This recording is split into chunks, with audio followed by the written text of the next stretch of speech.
بسم اللہ الرحمن الرحیم۔ السلام علیکم ناظرین کرام، پچھلے چند سالوں سے بعض فلسطینیوں نے مزاحمتی تحریک حزب اللہ، فلسطینی شیعہ جنگجو تنظیم الصابرین اور مسلسل حماس اور جہاد اسلامی کو شیعہ مدد اور صہیونی دشمن کا مقابلہ کرنے کے لیے ایرانی و خطہ کی دیگر شیعہ قوتوں کا ساتھ آزادی فلسطین کے لیے لڑنے کی وجہ سے بہت سے فلسطینی سنی برادران شیعہ مذہب کی طرف متوجہ ہوئے ہیں۔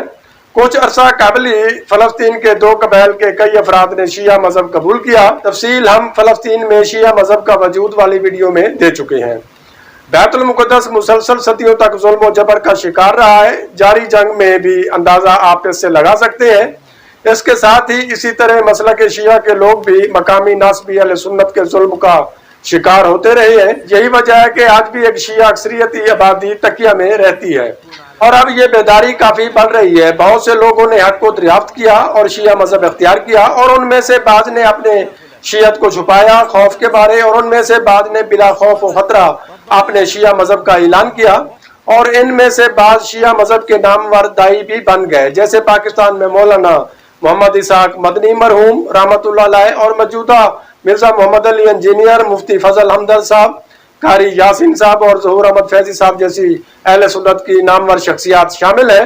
یہ سب کچھ اس لیے کہ حقانیت جب اہل فہم پر ظاہر اور واضح ہوتی ہے تو پھر یہی نتیجہ نکلتا ہے جیسے ہم نے ذکر کیا۔ فلسطین کے اہل معارف بزرگوں میں سے آج ہم ذکر کریں گے جناب صلاح الدین بن ابراہیم بن خلیل یا صلاح ابو عرفہ کے نام سے مشہور سنی عالم دین کا۔ آپ فلسطین یروشلم میں 1966 کو پیدا ہوئے۔ آپ میڈیا پر بہت اثر رکھتے ہیں اور عرب مسلمانوں میں ایک اہم اور متنازع شخصیت کے طور پر پہچانے جاتے ہیں۔ کچھ سال قبل تک آپ شیعہ مسلک کے بہت خلاف تھے۔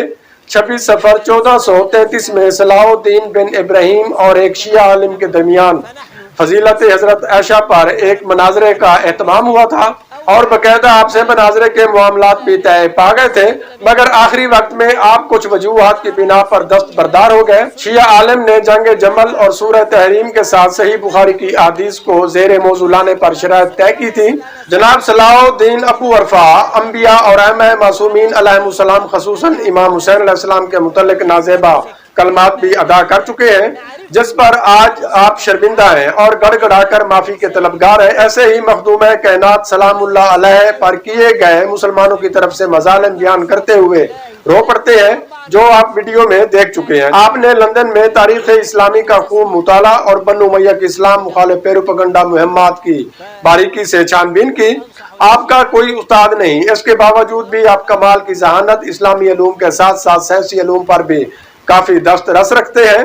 آپ کے ہزاروں ویڈیوز، کلپ اور تحریری مضامین نیٹ پر موجود ہیں۔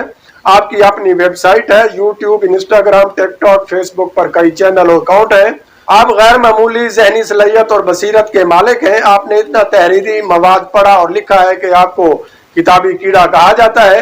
آپ نے کئی کتابیں بھی لکھی ہیں، کچھ پر کام جاری ہے۔ آپ نے اپنی قابلیت میں کسی شیخ کے درس کی مدد نہیں لی۔ آپ مسجد اقصی کے خطیب بھی تھے، مگر اب اسلامی اوقاف سرکاری استاد انہیں نہیں مانتی، اور اس لیے یروشلم میں محکمہ اوقاف اسلامی نے آپ کے بارے میں ایک وضاحتی بیان جاری کیا۔ جب شام میں بشار الاسد کی حکومت کی حمایت اور داعش و دیگر خارجی گروپوں کے خلاف بیان دیا، اسی وجہ سے آپ کو مسجد اقصی سے بے دخل کر دیا گیا تھا۔ لیکن اہم وجہ محبت اہل بیت علیہ السلام کا کھلم کھلا پرچار اور تاریخ کے غاصب افراد و علماء کا محاسبہ اور وہابیت کے خلاف کھلم کھلا نفرت اور تنقید اہم وجوہات میں سے ایک ہے۔ محکمہ اوقاف اسلامی فلسطین جھوٹ بول رہے ہیں۔ آپ مسجد اقصی کے مقبول ترین خطیبوں میں سے ہیں۔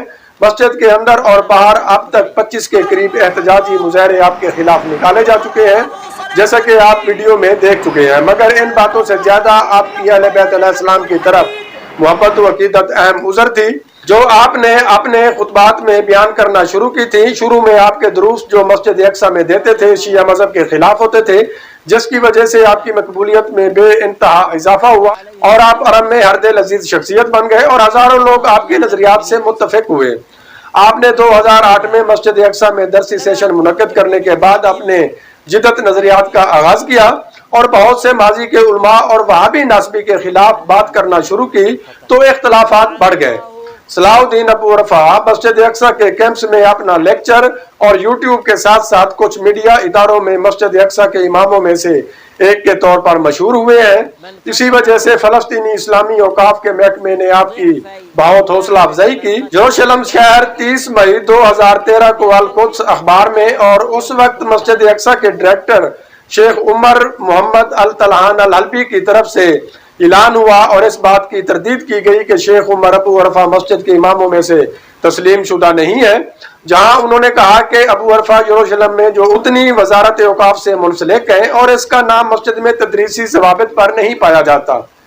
انہوں نے یہ بھی کہا کہ مسجد اقصی میں تسلیم شدہ ائمہ اور مبلغین یہ ہیں: شیخ اکرمہ صبری، مفتی محمد حسین، ڈاکٹر شیخ اسماعیل نوادہ، ڈاکٹر شیخ محمد علی اور شیخ یوسف ابو سنی شامل ہیں، جبکہ حقیقت میں ابو عرفہ و دیگر مسجد اقصی کے اماموں کی نسبت زیادہ مقبولیت اور اثر و رسوخ رکھتے ہیں، کیونکہ آپ کے عصری نظریات اور اہل بیت علیہ السلام سے عقیدت اور حق گوئی کی وجہ سے آپ کی اہمیت کو متاثر کرنے کی کوشش کی جا رہی ہے۔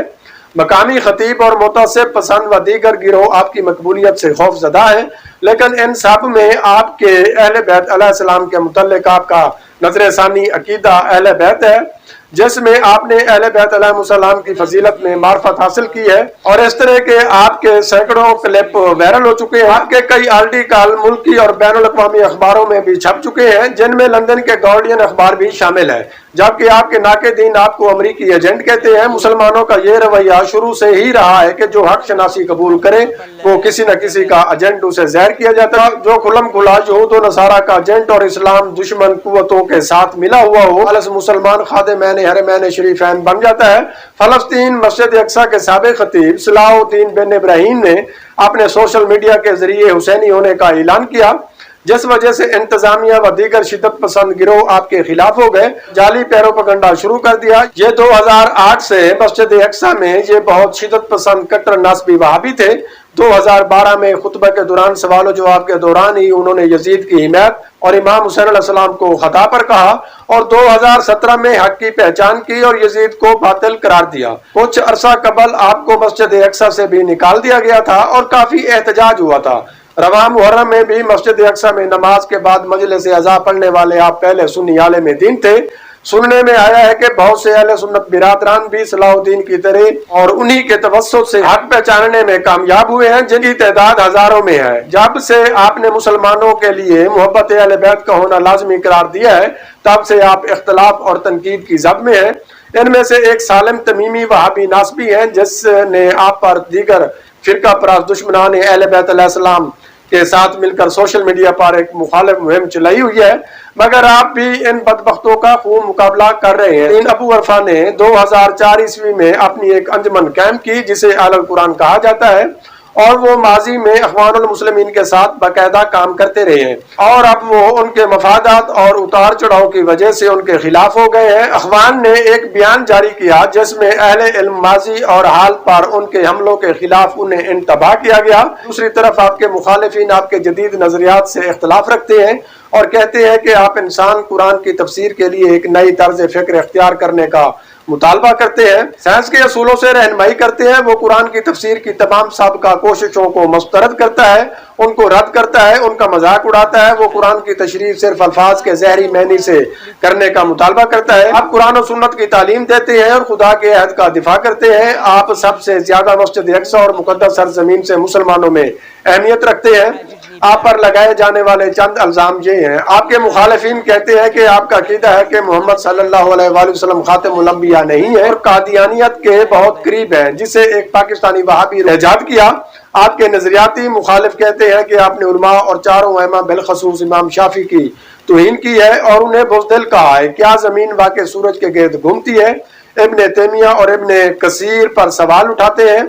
نبی صلی اللہ علیہ وسلم کی اونٹنی چٹان سے نہیں نکلی تھی۔ امام البانی نے بخاری و مسلم میں حدیث کو ضعیف کیا ہے۔